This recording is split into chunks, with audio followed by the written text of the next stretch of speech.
दोस्तों, खेसारी लाल यादव को कौन नहीं जानता, जो भोजपुरी के ट्रेंडिंग स्टार कहे जाते हैं। और आपको बता दें कि खेसारी लाल यादव की अपकमिंग मूवी संघर्ष 2 आने वाली है, जो काफ़ी चर्चे में है। और भोजपुरी सिनेमा के मेगा स्टार खेसारी लाल यादव की फिल्म संघर्ष 2 का जलवा रिलीज से पहले ही सभी एक्टर के बोलती बंद कर दिया है। और हमारे पावर स्टार पवन सिंह ने एक स्टेज शो में कहा कि हमने जो लकीर खींचा, लेकिन जब दबंग स्टार खेसारी लाल यादव की संघर्ष 2 आया तो पवन सिंह का गांड फट गया।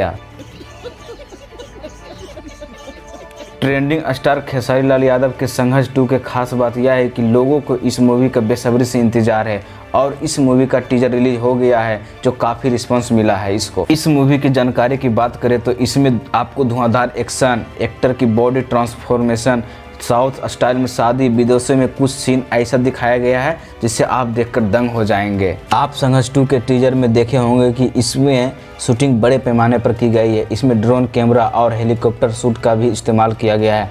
संघर्ष 2 भोजपुरी सिनेमा की सबसे महंगी फिल्म साबित हो सकती है और इसका डायरेक्टर पराग पाटिल है और प्रोड्यूसर रत्नाकर कुमार है।